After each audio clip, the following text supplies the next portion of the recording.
आदाब, यह है समय न्यूज नेटवर्क और आप देख रहे हैं बड़ी खबर। मैं हूं इमरान खान। सबसे पहले सुर्खियां।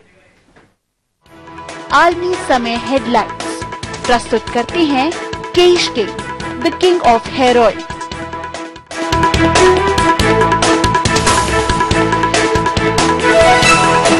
सोशल मीडिया पर लिखने पर अब नहीं होगी जेल। इजहार की आजादी पर सुप्रीम कोर्ट ने आईटी एक्ट की दफा 66A को किया खत्म। नए ज़ाब्ता कानून लाएगी सरकार। पाकिस्तान हाई कमीशन की पार्टी में भेजे जाने से वीके सिंह नाराज। कहा प्रोग्राम में जाकर अदा की ड्यूटी। कांग्रेस ने कहा ड्यूटी बोझ लगे तो दे दें इस्तीफा। और जनूबी अफ्रीका को 4 विकेट से हरा करके आलमी कप क्रिकेट के फाइनल में पहुंचा न्यूजीलैंड। पहले सेमीफाइनल में कीवियों को मिला था 43 ओवर में 298 रन का हजम। आप देख रहे हैं इस वक्त बड़ी खबर। सुप्रीम कोर्ट ने आईटी एक्ट की दफा 66A को लेकर के बड़ा फैसला दिया है। कोर्ट ने आईटी एक्ट की दफा 66A को खत्म करने को कहा है।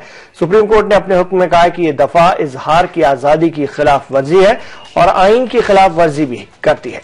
कोर्ट ने कहा कि इजहार की आजादी सबसे ऊपर है।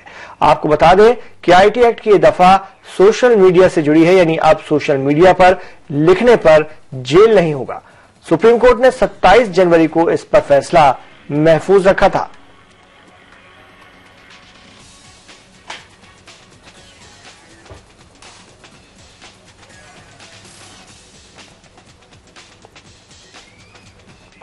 वहीं कानून के वजीर रविशंकर प्रसाद ने कहा है कि सरकार आईटी एक्ट की दफा 66A को लेकर नए ज़ाब्ता कानून लाएगी। नरेंद्र मोदी जी की सरकार free media, free social media, इन सबों की पूरी पक्षधर है। और मंत्री बनने के बाद, क्योंकि ये केस हमारी सरकार के आने से पहले से लंबित था, तो हमने हमारे additional solicitor general Shri Tushar Mehta से इस बात को भी आग्रह कोर्ट के सामने किया था कि मैं स्वयं इसका विचार करूंगा कि आईटी एक्ट के अंतर्गत कुछ नए रेगुलेशंस, रूल्स, गाइडलाइंस निकाले जाएं ताकि धारा 66A का दुरुपयोग न हो सके और जो ईमानदारी से अपने विचारों का संप्रेषण करता है उसके अधिकारों पर कुठाराघात न हो सके। पदाधिकारियों के निर्देश के लिए हम और गाइडलाइंस लेने के विचार में थे, लेकिन माननीय सुप्रीम कोर्ट ने यह फैसला किया कि चूंकि वो इस धारा की वैधानिकता पर ही विचार कर रहे हैं, इसलिए वो इसकी सुनवाई करेंगे। लेकिन हमारा एफिडेविट नई सरकार का पुरानी सरकार से प्रतिकूल बहुत ही स्पष्ट एफिडेविट था कि हम विचारों के आदान प्रदान के अधिकार का सम्मान करते हैं। हम new media, social media, Facebook, Twitter पर अपने विचार आते हैं, उसका हम सम्मान करते हैं। सिर्फ आलोचना ही अपराध का कारण नहीं बन सकती। और हमने ये भी कहा था कि अगर 19(1), 19(2) की धाराओं के अंतर्गत आर्टिकल 66A का इंटरप्रिटेशन नहीं हो सकता तो हम उसका समर्थन भी नहीं करेंगे। तो ये हमारा स्टैंड स्पष्ट था। शिवसेना का कहना है कि फैसले पर दोबारा से गौर होना चाहिए। पूरा जो देश का और राज्य का कारोबार अब कोर्ट ही देखता है। वहां उत्तर प्रदेश में एक स्टूडेंट ने फेसबुक पे कुछ डाल दिया तो आजम खान ने उसके ऊपर केस डाला और उसको जेल में भेज दिया। यहां पालघर में बाला साहब की दुखद निधन के बाद एक लड़की ने कुछ अनाप शनाप डाल दिया और बहुत वहां तनावपूर्ण वातावरण निर्माण हो गया और पुलिस ने अगर एक्शन लिया तो पुलिस को सस्पेंड होना पड़ा। इस तरह से अगर पुलिस के हाथ में कोई कानून का कामकाज नहीं रहेगा, सोशल मीडिया में कुछ भी चलेगा। देखिए, सोशल मीडिया चाहिए, ऐसा नहीं कि उसमें कुछ अच्छे पहलू भी है, लेकिन सोशल मीडिया का मिसयूज बहुत हो रहा है हमारे देश में। उसके रोकने के लिए कुछ ना कुछ पुलिस के हाथ में कानून का एक सेक्शन तो चाहिए। और सुप्रीम कोर्ट के फैसले पर अर्जी गुजार और उनके वकील का क्या कहना है, आइए आपको सुनवाते हैं। It's a big victory, and I haven't read the judgment, so I can't really comment much on it. But what the judges read out in court was that they struck down Section 66A in its entirety, and they've upheld the rights of the citizens today because the internet is so far-reaching and so many people use it that it is very important for us to protect this right today. now. In fact, the Supreme Court also observed that governments may go, but 66A will remain despite any assurance given by the government. Exactly. So that's why you can't. It's being misused by, BJP governments, by Congress governments all over the country. Even earlier when the Congress was in power, it was being misused. So it's not. It's not. I mean, governments have their own political agenda. So you have to see a law has to be for the people. ये बहुत ही महत्वपूर्ण फैसला है और बहुत अच्छा फैसला है। इससे 66A को स्ट्राइक ऑफ किया है कोर्ट ने। उसका मतलब ये है कि अब कोई भी पर्सन किसी को अरेस्ट करके 66A के अंडर अरेस्ट नहीं करवा सकता। जो 66A बहुत ही अनब्रिडल्ड पावर देती थी लोगों को अरेस्ट करने के लिए, वो पावर अब चली गई है। रिस्ट्रिक्शंस रहेंगे थोड़े से जो दूसरे आईपीसी वगैरह में है या इस सेक्शन में है। देखिए, आज तो मैं बहुत खुश फील कर रही हूँ कि मुझे ऐसा लग रहा है कि 2 साल के बाद जस्टिस मिला है हमें, तो बहुत खुश फील कर रही हूँ आज। बाकी सिस्टम पे किस तरह के सवाल उठा के आपने ये पूरा फेसबुक पे कमेंट की थी, क्या मान रहे हो कि सिस्टम पे कुछ नहीं? जो मेरा जो केस था जिसमें हम लोग ने जो कमेंट किया था या फिर जो भी पोस्ट डाला था, वो एक्चुअली कुछ अब्यूजिव या फिर कुछ गलत नहीं था जिससे हमें अरेस्ट कर दिया जाना चाहिए था। तो हमारा केस तो एकदम एक्चुअली मिसअंडरस्टैंडिंग हो गया था। वहीं जेडीयू सदर शरद यादव का कहना है कि इजहार की आजादी का मतलब किसी की तौहीन करना हरगिज नहीं होना चाहिए।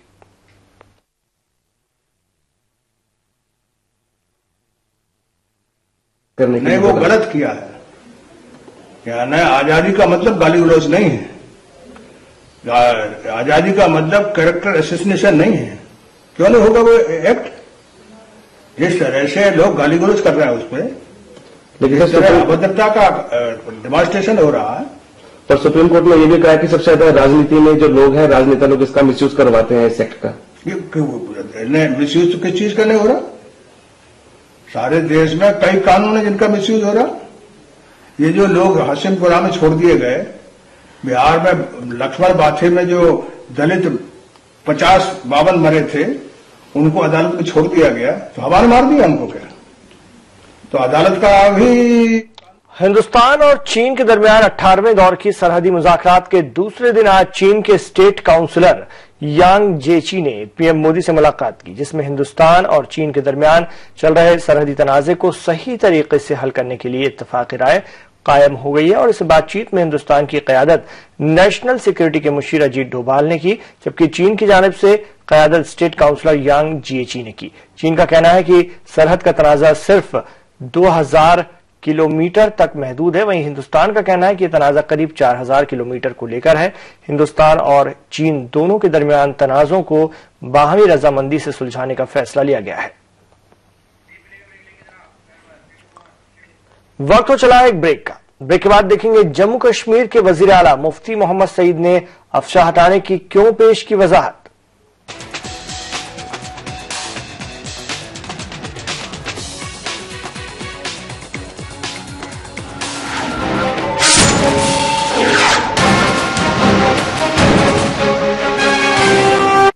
प्रियंका भारती? हाँ। ए शारदा, विमल, हरिया, सब इधर आओ। ये प्रियंका, बहुत नाम है इनका। अपनी इज्जत और स्वच्छता की खातिर अपने लगन के दूसरे दिन ससुराल छोड़ने की हिम्मत दिखाई और अपने मर्द से शौचालय बनवाने की मांग की। सुना उसने? जब सोच और इरादा नेक हो तो सब सुनते हैं, जैसे इसके मर्द ने सुना। स्वच्छ भारत मिशन, एक कदम स्वच्छता की ओर। आप भी अपने घर में शौचालय बनवाएं और इस्तेमाल करें। जहाँ सोच वहाँ शौचालय।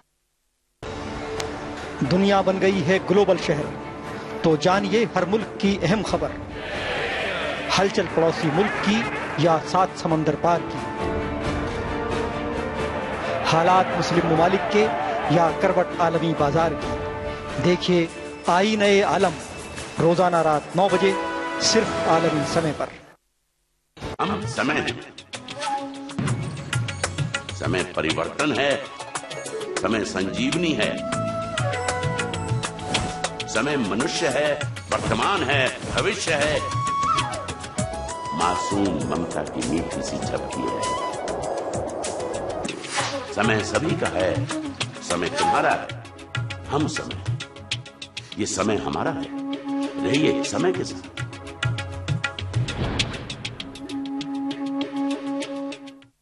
हिंदुस्तान की शान, उर्दू का तर्ज बयान, समाज का आईना, हालात का तर्जुमान, आपके मसाइल आपकी जबान, खबरों की समझ, इंसाफ का कारवां, आलमी समय, सच की पहचान।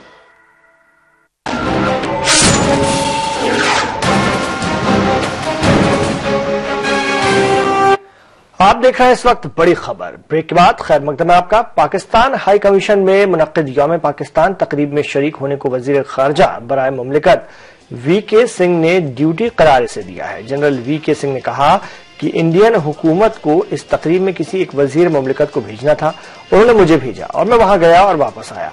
हालांकि उन्होंने 5 बार ट्वीट करके अपनी नाखुशी भी जाहिर की। वीके सिंह ने ट्वीट में लिखा कि इंसान को कुछ काम अखलाकी और कानूनी मजबूरी के सबब करने होते हैं। एक ताकत है जो एक शख्स को अखलाकी या कानूनी तौर पर उसे कुछ फराइज से बांधती है। मुझे एक ड्यूटी दी गई थी जिसे मैंने निभाया। हालांकि मरकज की जानिब से उनकी ट्वीट पर नाराजगी की खबरें आ रही हैं।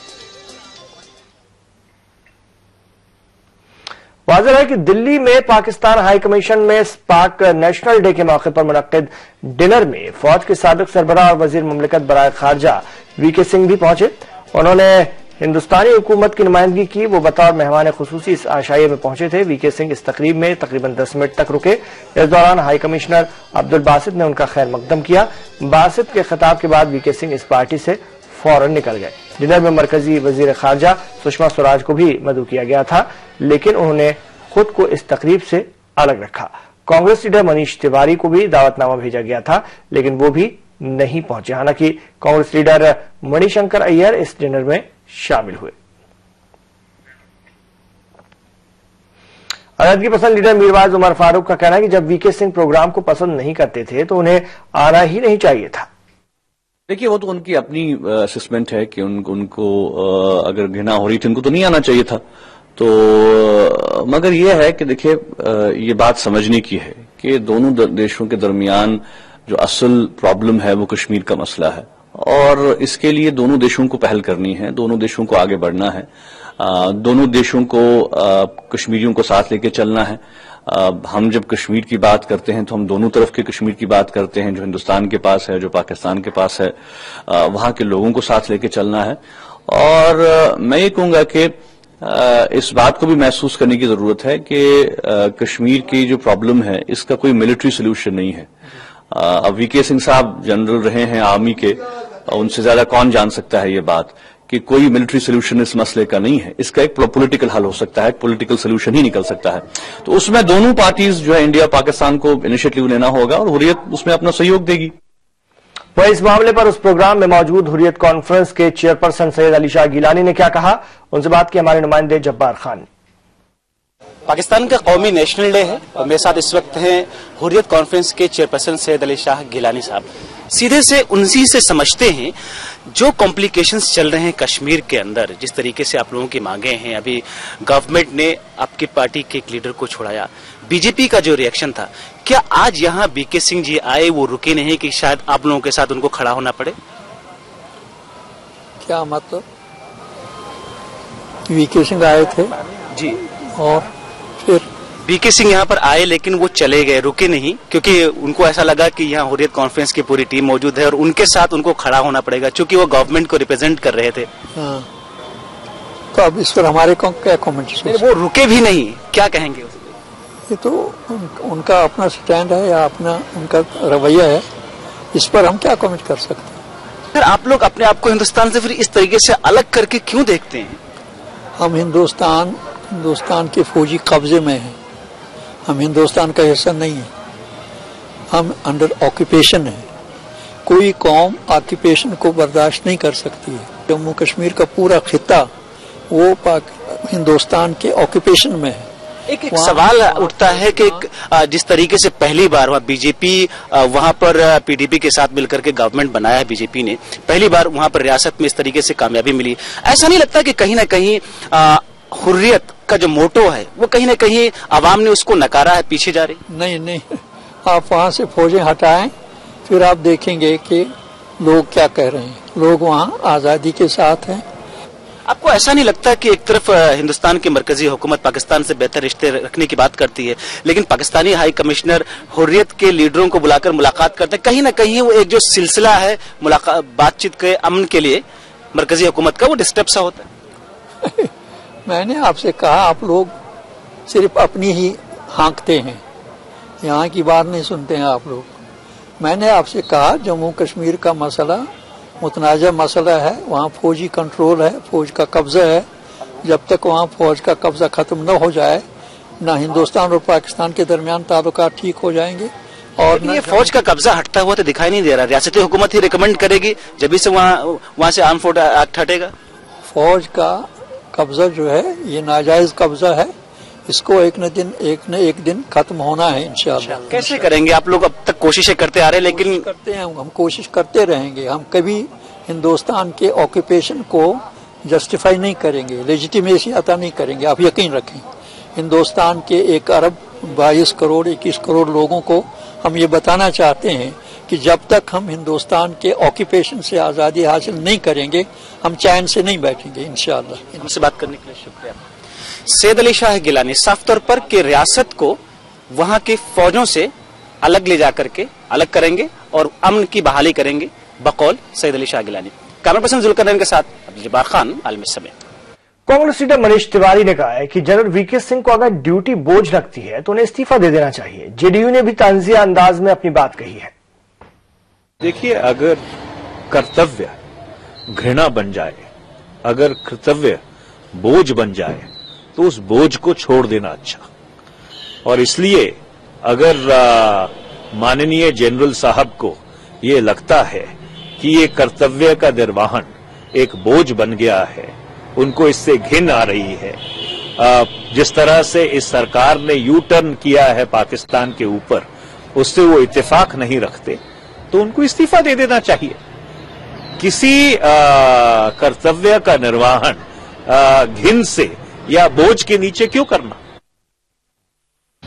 नहीं, वीके सिंह गलत बयानी कर रहे हैं।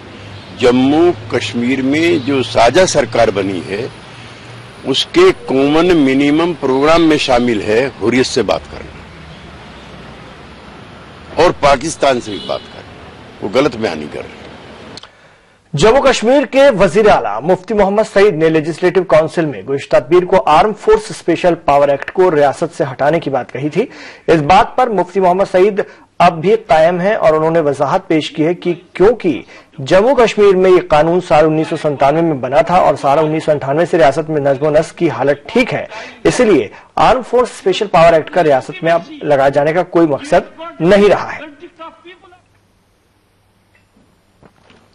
तो जम्मू कश्मीर के वजीर आला मुफ्ती मोहम्मद सईद के इस बयान के बाद डिस्टर्ब एरिया एक्ट को लेकर के नेशनल कॉन्फ्रेंस के बशीर अहमद वीरी ने लेजिस्लेटिव काउंसिल में रेजोल्यूशन मूव किया था, जिससे अफस्पा को लेकर कोई स्टैंड लिया जा सके, लेकिन उन्हें जवाब दिया गया कि 1998 के बाद से जम्मू कश्मीर में डिस्टर्ब एरिया एक्ट नाफिज ही नहीं है, लिहाजा यह रेजोल्यूशन मूव नहीं किया जा सकता।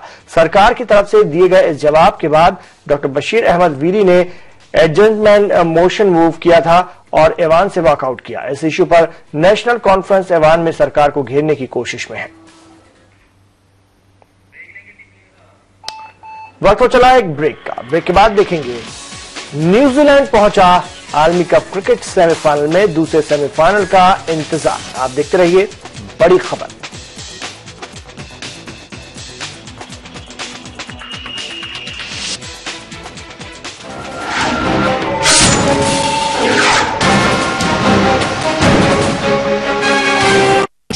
आयुर्वेदिक तेल जो बना है 16 खास आयुर्वेदिक तत्वों से, रखे मेरे बालों का ख्याल और बाल रहे लंबे, काले और घने। Kesh king, the king of hair oil.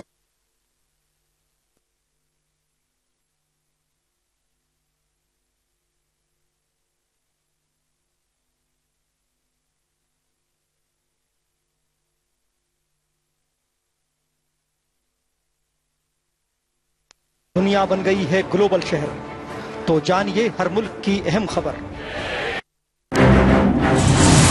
बदलते हुए आलमी मंजरनामे और मुस्लिम दुनिया का मुकम्मल जायजा, मुल्क के सियासी उथल पुथल का गैर जानिबदाराना तज्जिया, रियासतों की सियासी व समाजी सरगर्मियों पर बहस, अदब का निगार खाना, मजहब और माहौलियात पर मालूमाती मज़ामीन, हर हफ्ते नए मौज़ूआत और नए रंग के साथ मुस्बत और तामीरी सहाफत का अलंबरदार उर्दू हफ्तरोजा आलमी सहारा, यानी समाज और सियासत का जामे जहानुमा।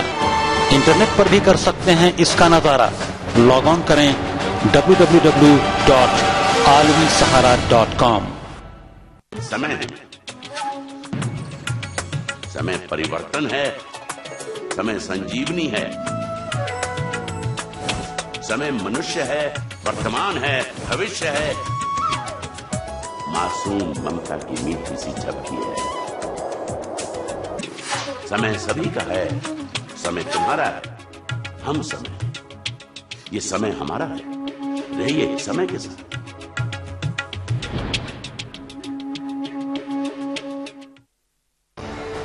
दुनिया बन गई है ग्लोबल शहर, तो जानिए हर मुल्क की अहम खबर, हलचल पड़ोसी मुल्क की या सात समंदर पार की,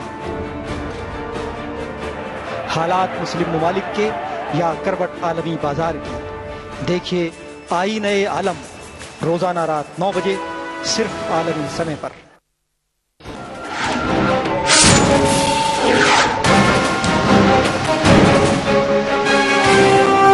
आप देख रहे हैं बड़ी खबर। आलमी कप क्रिकेट 2015 के पहले सेमीफाइनल में जनूबी अफ्रीका को हरा करके न्यूजीलैंड फाइनल में पहुंच गई है। पहले सेमीफाइनल में शानदार खेल का मुजाहरा करते हुए न्यूजीलैंड के खिलाड़ियों ने खेल के हर शोबे में बेहतरीन खेल दिखाया और दिलचस्प मुकाबले में साउथ अफ्रीका को 4 विकेट से हरा दिया।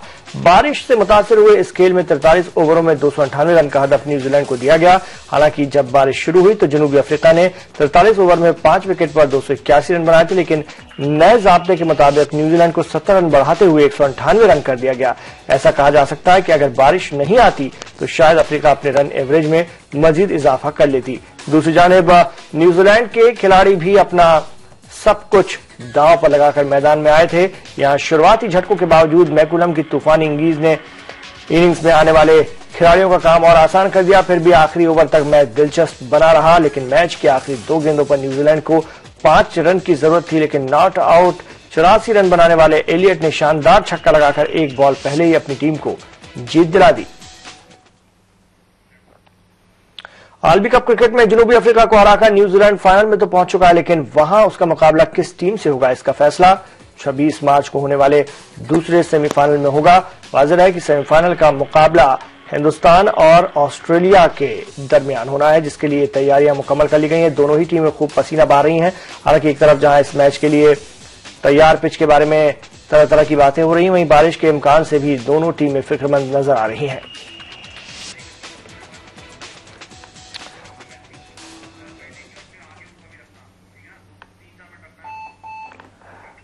तो फोन लाइन पर इस वक्त हमारे साथ जुड़ गए हैं उभरते नौजवान क्रिकेटर और मेघालय अंडर 19 के साबिक कप्तान तारिक अनवर साहब। तारिक साहब, खैर मकदम है आपका आलमी समय पर। तारिक साहब, जानना चाहेंगे आपसे न्यूजीलैंड की जबरदस्त जीत को किस तरह से देखते हैं, और अब हमारे लिए या जो भी टीम सेमीफाइनल में जीतती है उसके लिए न्यूजीलैंड कितनी बड़ी मुश्किल होगी? जी बिल्कुल, न्यूजीलैंड ने बहुत बेहतरीन क्रिकेट दिखाया। जिन्होंने बॉलिंग अच्छी करी, फील्डिंग अच्छी करी और जिस तरीके से चेस किया रन, वो बहुत काबिले तारीफ था। और ये ऑब्वियसली दूसरी टीम के लिए एक थ्रेट है, लेकिन फाइनल में जो टीम आएगी या ऑस्ट्रेलिया हो या इंडिया, वो भी बहुत अच्छी टीम होगी। और अगर इंडिया है तो वो अनबीटेबल रहे ये पूरे टूर्नामेंट में, जैसे इस तरफ से न्यूजीलैंड अनबीटेन रहा है पूरा टूर्नामेंट में। तो मैं ये चाहूंगा कि इंडिया आए और इंडिया और न्यूजीलैंड का एक अच्छा फाइनल मैच हो।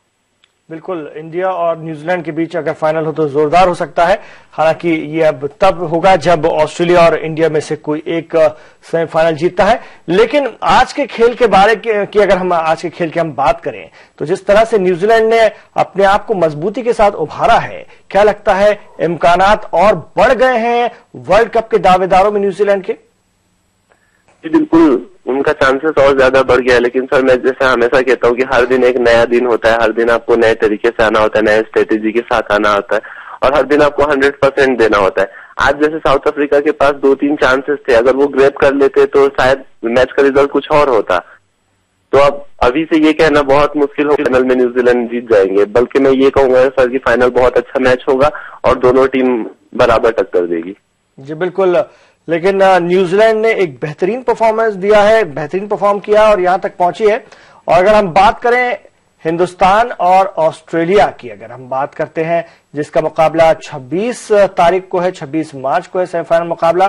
तारिक, आप इस मुकाबले के बारे में क्या करेंगे? दोनों ही बेहद मजबूत टीमें, ऑस्ट्रेलिया अपने होम ग्राउंड पर खेलेगी, हिंदुस्तान पूरे फॉर्म में है, क्या देखते हैं? जी बिल्कुल, वो सेमीफाइनल भी बहुत अच्छा मैच होने वाला है क्योंकि दोनों टीम ही स्ट्रांग है, दोनों टीम बैलेंस है। तो अभी से प्रिडिक्ट करना बहुत मुश्किल होगा सर कि ये कौन जीतेगा, लेकिन होप सो मैं यही दुआ करता हूं कि इंडिया जीते और फाइनल में न्यूजीलैंड के साथ खेले। बिल्कुल, लेकिन एक तरह से होम ग्राउंड में कोई टीम अगर खेलती है, चाहे हम भी हों, उसका कहीं ना कहीं एक मॉरल सपोर्ट टीम को मिलता है और कहीं ना कहीं उस पे परफॉर्मेंस पे भी इसका असर आप देखते हैं। आप क्या महसूस करते हैं? जी सर बिल्कुल, होम ग्राउंड में जब हम खेलते तो हमारे पास एडवांटेज भी होता है, हमें पता होता है पिच कैसा बिहेव करेगा, कब कैसा चेंजेस होगा, लेकिन हमारे डिसएडवांटेज भी होता है क्योंकि क्राउड इतना ज्यादा होता है तो उस प्रेशर भी होता है कि हमने अपने क्राउड के सामने अच्छा खेलना है। और रही बात इंडिया की, तो इंडिया 4 महीने से ऑस्ट्रेलिया में है सर, तो मुझे लग रहा है कि उनका भी होम ग्राउंड हो ही चुका है ऑस्ट्रेलिया, क्योंकि 4 महीने से वो वहां पे खेल रहे हैं, वो कंडीशन से काफी फेमिलियर हो चुके हैं। जी शुक्रिया तारिक, जानकारी के लिए, बात करने के लिए। उभरते हुए क्रिकेटर तारिक अनवर। आइए एक बार हम फिर नजर डालते हैं बड़ी खबर की सुर्खियों पर। आलमी समय हेडलाइंस प्रस्तुत करते हैं केश के the king of hair oil.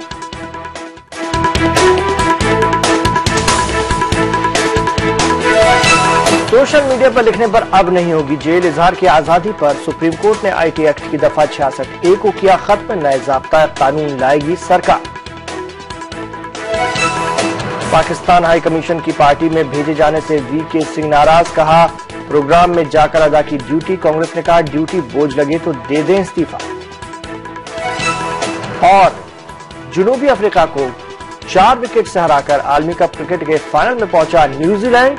पहले सेमीफाइनल में कीवियों को मिला था 43 ओवरों में 298 रन का हदफ।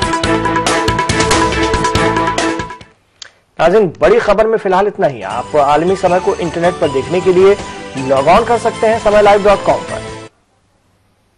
इजाजत दीजिए और आप देखते रहिए आलमी समय।